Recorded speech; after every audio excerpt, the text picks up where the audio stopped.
Hello, Internet. I'm KrissieDeathy. Welcome to my channel if you're new, and welcome back if you've been here before. Today I'm going to be telling you about a saying that I often heard as a child.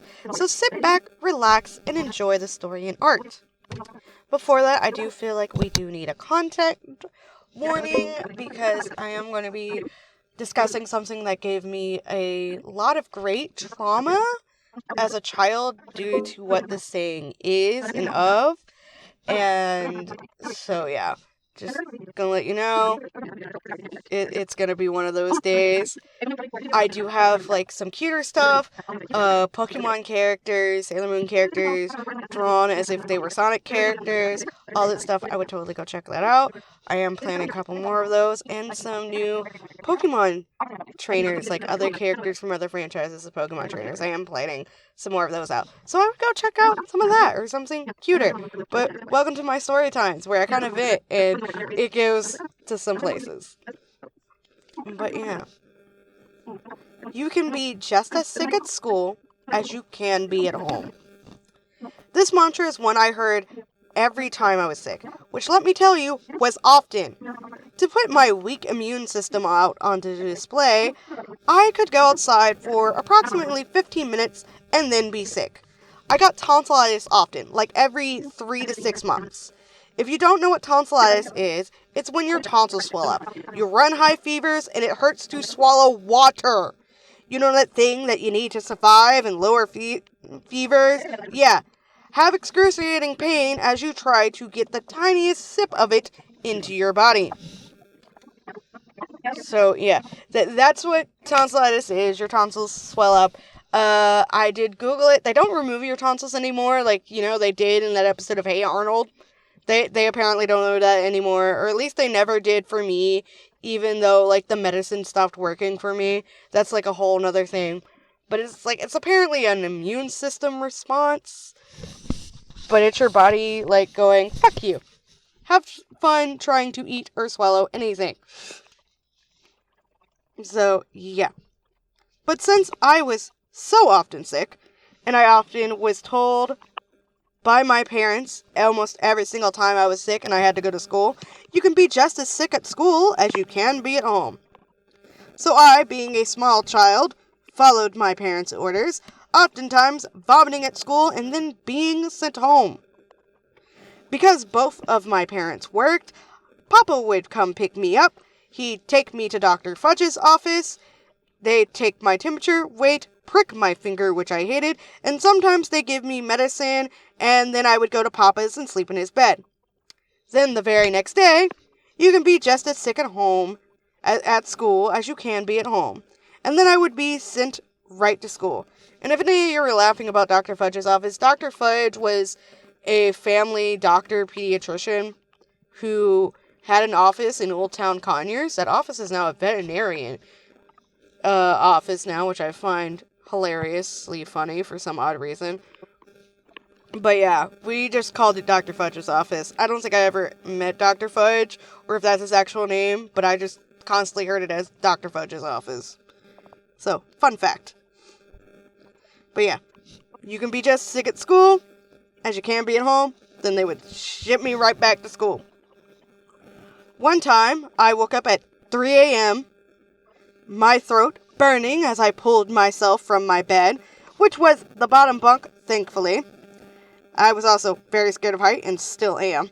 I made it a few steps into the hallway before I threw up, and since it was early in the morning, there was no food to come up. It was all stomach acid, or bile, as I later heard it called. A bright yellowish color, if I recall. It burned my throat and my mouth, bringing my small, tiny little body to my knees. Tears had pricked my eyes, and I felt fear of having puked all over the carpet. I proceeded to grab a wash rag and some water from the bathroom, and I began attempting to clean up my mess. Mom woke up while I was struggling to do this quietly. She had placed her hand on my forehead and said I was running a fever. No shock there. At some point, Dad woke up, and for an extremely rare moment, their argument did not become a screaming match. Mom wanted to keep me home since I threw up, but Dad said no, she can be just as sick at school as she can be at home. He brought up the fact that I had to take one of those state sanctioned tests that day. Yay, test week, I guess. I think they were called CRCTs. I don't quite recall. But I was sent to school regardless. At school, I was sent to the library with a small group of kids. I had a few classes I took with other teachers, so I often took my test in smaller groups with other students I did not know. Now, this was at JH House in the early 2000s. Also, JH House is no longer JH House Elementary. It's some kind of, center now. It feels so weird to me. But the library was small with a sitting area. They had, I believe, 2 or 3 librarians that day to observe this small group of students. One of the librarians gave us a snack before the test. It was pineapple with hot sauce on it. Tabasco, if I recall correctly. I know for a fact it was pineapple with some kind of hot sauce on it, and it was like a vinegary one, which is why I believe it was Tabasco. So yeah. I, being told it was rude to turn down food, accepted the spicy chunk of acid, despite having nothing else in my stomach. I ate it, and it was alright-ish. I don't care for hot sauce, but I do like pineapple. Shortly after, I was sat at a desk in the library. I had barely begun this long, boring test when a rumble of yellow acid erupted all over the papers, desk, and my lap. My body shuddered as I held my pencil in a grip, my young mind wondering how I'm going to clean this up and have enough time to finish this test. A librarian moved me to the nurse's office, and Papa came to pick me up. I did have to take a redo test of that test a week or so later in a room by myself. I just find it ironic how they sent me to school to take this test, and I could not take it anyway. But because of this mantra they had drilled into me, I often go out even when I'm way too sick. I legit would chuck several doses of NyQuil, since my mom never fucking bought Dayquil, just to relieve my flu symptoms and tonsillitis symptoms so I could somewhat function in my classes in middle and high school. I remember a lot of my classmates were actually worried about me, more worried than my own mother was, but also I don't think my mom was paying attention to shit I was doing. I am sure the teachers were too, but few if any ever sent me to the nurse or ever asked me how I was doing or any of that shit. Now, the only time I was ever told by my mom I didn't have to go to school because I was sick, I was in high school. It was 2010. We were living in a 2-story apartment, the one I lived in when Mom put Bronco and the rest of my stuff in storage. I have other story times on that. It rarely ever had electricity, and legit, a year or 2 later, the whole apartment complex was condemned. But that morning, I had woken up, not feeling well. I trudged through getting ready for the day. I slid open the sliding glass door that led to this back deck that I had to walk down. I had barely stepped outside before my body locked up and the food from the night before erupted from me. I remember the chunks of hamburger that were in the mess, the meat gray. Side note, when I vomit, my body freezes and locks up. I can't move until my body gives me back control. I've been yelled at about it before, so I just assumed it's a rare thing for others now. Though also the one who yelled at me because my body locks up is a bitch relative who I no longer speak to. That can be a whole story time all on its own now that I'm thinking about it. So yeah, once I had control of my shaky, weak body, I placed my book bag on the, by the door of the sliding glass door. Because if I leave my vomit on the porch, Mom would throw a fit. I remember grabbing a square Tupperware dish that was fairly big, and I began filling it with water from the kitchen sink, taking it half full and throwing it on the acidic puddle to wash it off the deck. I had made several trips before my mom groggily woke up in the living room, and she agreed with what I was doing. I don't remember what I told her. Oh, no. She asked what I was doing. I don't remember what I told her, but she told me I didn't have to go to school. I wasn't sure how I felt since, I was 16 and I was always told, you can be just as sick at school as you can be at home. It kind of broke my brain a bit because it was the first time I was told the opposite. Mom said it, though, and it was always best to be on her good side. So I finished cleaning my mess off the porch before taking my bag and going back to curl up in my blanket in my room upstairs. I honestly would have rather gone to school and feel like crap there than be at home, where it was cold, with no electricity. I was later put in my mom's car at some point. I remember one of her coworkers coming over with some homegrown tomatoes. I ate one like an apple sitting in the passenger seat of my mom's car. She had several snarky remarks about how I'm sick and I'm eating a tomato. Mind you, yes, I was sick.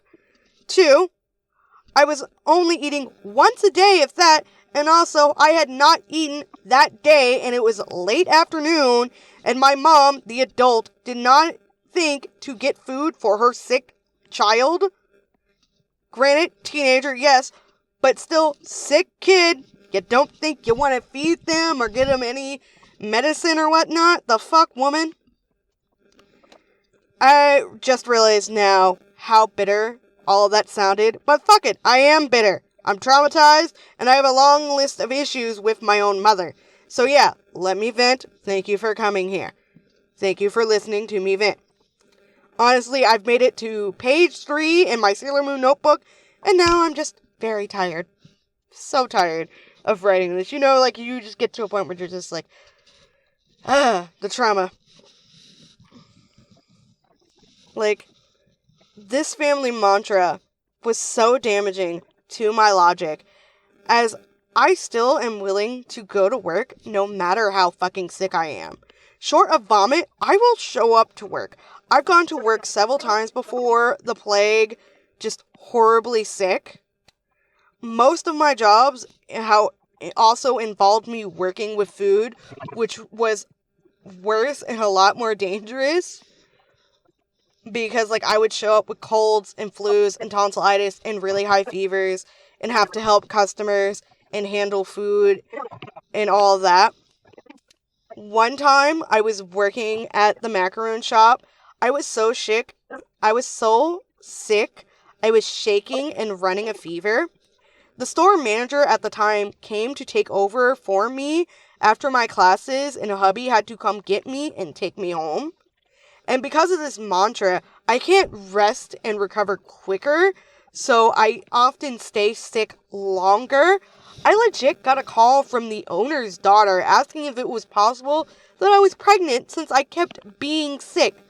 I laughed because I was on my period at that very moment. I have this crystal clear memory of staring at the calendar under my stepmom's Mickey Mouse clock. And I was staring at them intently, just trying to focus on something during this phone call. Another time, I was sick at the arcade. I believe I may have told this story before, but I'm not sure.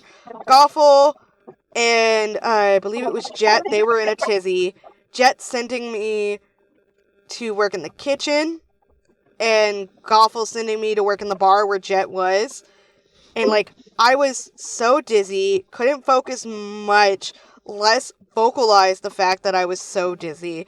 So I stood in the back of the noisy kitchen, listening to Goffle yell at me, as I saw, 2 of her, because she was so mad that I kept coming to the kitchen, because that's where Jet was sending me, and she was trying to send me to work a fucking packed-ass bar. Nala, the other amusement manager, realized I was sick and wanted to send me home. Everyone in the break room saw me take a shit ton of NyQuil as, fucking shots, like I was in a goddamn drinking contest. And I remember the security guards being very surprised that I could do it. I've been told by others that I have to be my own advocate for my health. And I've been told this by my Subaru 2 from coworkers and Goffle, which always sounds fucking condescending when they fucking say that shit. And while I do know that logically, that I do have to be my own advocate for my own health, physically, like, it's not physically, psychologically, there's like this part of my brain that just doesn't let me. I don't know how or where to start in like rewiring my fucking brain to realize you're sick, stay home. That mantra is bullshit. But I've been muted for so long growing up that even now at the age of 28, I'm scared, I'm anxious, I have this feeling of put it in a box in the corner because I don't have time or the money to fucking handle it. And so, yeah, which is why, like, I'm super, super grateful to my hubby. Like, I feel safe and comfortable with him enough that I can tell him when I'm not feeling well and stumble for, like, the hour or so trying to find the right words to describe it. He also tells me to stay home when I need to. He even once took my keys so that I wouldn't be able to go somewhere while sick because the arcade was constantly fucking calling me in, even on my days off. Which, frankly, I do need sometimes with how stubborn I am, because, like, you're gonna call me in, I'm gonna show up to work, because that's just the kind of employee I am. Which is fucking stupid. But yeah, that you can be just as sick at school as you can be at home is so fucking bullshit. Like, I get it, like, if you think your child is faking being sick, but when it's obvious that your child is sick, the fuck. But yeah, so thank you all for listening to me ramble on for like 17, 16 or so minutes. You're all fucking wonderful. Remember to stay hydrated. Try to take some control of your healthcare. It's very difficult, especially when you live in the States where healthcare is expensive as fuck. My father pays like $300 a month for fucking insulin. I still have to go see my OBGYN to get all that shit handled. Also, I've never been to a dentist before. That's gonna be a fucking fun story time to tell you guys about that whole debacle and bullshit and gaslighting I got from my mom. But yeah, thank you all for being here, for listening, for watching, liking, commenting, subscribing. You're all amazing. Special thanks to my channel supporters, Patreon supporters, and Ko-fi supporters. Dymond and Micah, you guys are amazing. And I'll see you all in the next video. Bye bye!